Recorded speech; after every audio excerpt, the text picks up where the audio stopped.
సాధారణంగా అమావాస్య అనేటటువంటిది తెలుగు వాళ్ళమైనటువంటి మనమందరము ఏమో ఏ పని చేయడానికి వాడకుండా వదిలిపెట్టారు. అరవం వాళ్ళు వచ్చేటప్పటికి అమావాస్యని ఎందుకు అంత ఉత్తమమైన దాని కింద భావించి అమావాస్య రోజు పనులు ఆరంభిస్తారు. అదే తమిళనాడు వాళ్ళది సౌరమానము అని పిలుస్తాం. కాబట్టి పూర్తి బలం సూర్యనారాయణమూర్తిది 24 గంటలు ఈ భూమి మీద ఉండేటటువంటిది అమావాస్య.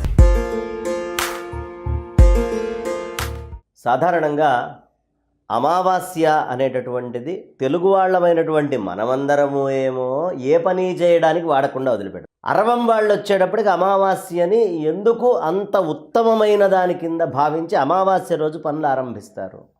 ఈ ప్రశ్న తెలుసుకోవాలనేటటువంటి కోరిక చాలామందికి ఉంటుంది.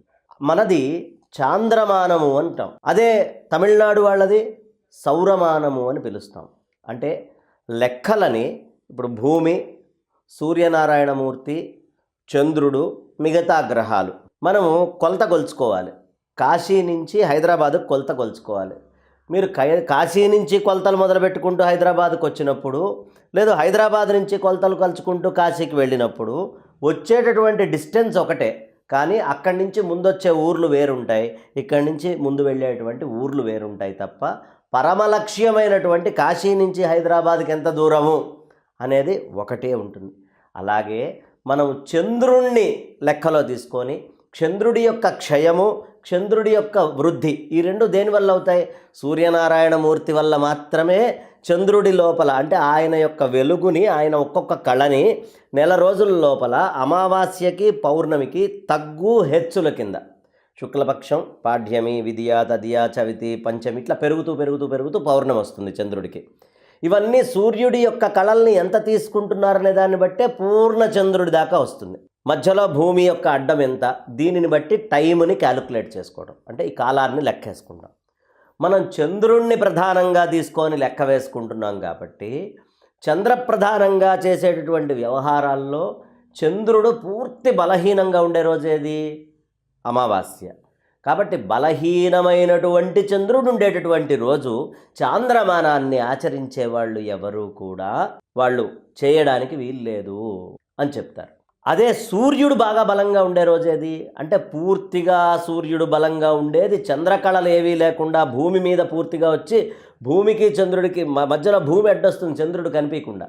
అందుకని వాళ్ళు సౌరమానం ప్రకారం లెక్కలు వేసుకుంటారు కాబట్టి సూర్యుడిని బట్టి వాళ్ళ కొలతలన్నీ కూడా వాళ్ళు వేసుకుంటారు కాబట్టి సూర్యప్రధానంగా వాళ్ళు అమావాస్య రోజు చాలా విశేషంగా అరవనాటలో వాళ్ళ యొక్క కార్యక్రమాలన్నీ నిర్వహించుకుంటూ ముందరికెళ్తారు.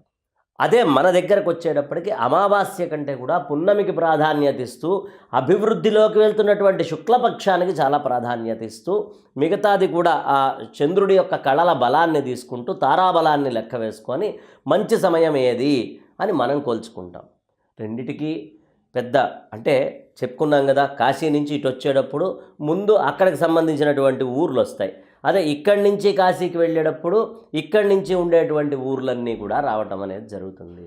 ఈ రెండిటిలో పెద్ద ఇదైంది లేదు. కానీ మన సంప్రదాయం ప్రకారం తెలుగు వాళ్ళమందరము కూడా చక్కగా ప్రశాంతంగా ఎంత దాకా చంద్రుడు సహకరిస్తూ చంద్రుడి యొక్క లెక్కలను బట్టి, ఇదే మనం ఉత్తరాదికి వెళ్తే బార్హస్పత్యమానం అంటారు. బృహస్పతిని లెక్క వేసుకొని వాళ్ళు కొలతలన్నీ కొలుచుకొని చేస్తారు. అంటే మన యొక్క ఖగోళ విజ్ఞానం ఎంత గొప్పదయ్యా అంటే టైముని సూర్యుడి నుంచి క్యాలిక్యులేట్ చేసుకోగలం, చంద్రుడి నుంచి క్యాలిక్యులేట్ చేసుకోగలం, బృహస్పతి నుంచి క్యాలిక్యులేట్ చేసుకోగలం.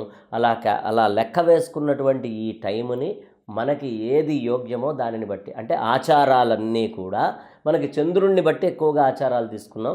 సూర్యనారాయణమూర్తి ప్రధానంగా వాళ్ళ ఆచారాలు ఉంటాయి, బృహస్పతికి వాళ్ళకు ఉంటాయి. కాబట్టి ఇక్కడ తెలుసుకోవాల్సినటువంటిది ఏంటి అంటే ఏ సంప్రదాయాన్ని ఆచరించేటటువంటి వాళ్ళు ఆ సంప్రదాయానికి ప్రాధాన్యత ఇవ్వాలి. ఇంకొక గొప్ప విషయం చెప్తా. ఇక్కడి నుంచి మనం పొరపాటున తమిళనాడు వెళ్ళి సెటిల్ అయ్యామనుకోండి, అక్కడ ఉండేటటువంటి జనాలు ఏది ఆచరిస్తారో ఆ సంకల్పాన్నే చెప్పమన్నారు. ఒకవేళ కాశీకి వెళ్ళాం, లేదు ఇంకొక ప్రదేశానికి వెళ్ళాం ఉత్తరాదిలో, అక్కడ బార్హస్పత్యమానం ఉన్న ప్రదేశంలో బార్హస్పత్యమానాన్ని బట్టి వాళ్ళు ఆచరించే విధానాన్నే మనందరినీ కూడా ఆచరించమని చెబుతూ ఉన్నారు. కాబట్టి ఇక్కడ ఆచారాలు అనేటటువంటివి క్యాలిక్యులేషన్లో మార్పు తప్ప ఇక్కడ గొప్పదైంది, అక్కడ పనికిమాలింది, అక్కడ పనికిమాలింది ఇంకో దగ్గర గొప్పది అని కాదు. దీనికి ఒక శాస్త్రీయమైనటువంటి సిద్ధాంతము ఆ కొలతల వల్ల ఈ లెక్క వచ్చింది. అందుకని అమావాస్య అరవ వాళ్ళకి గొప్పది.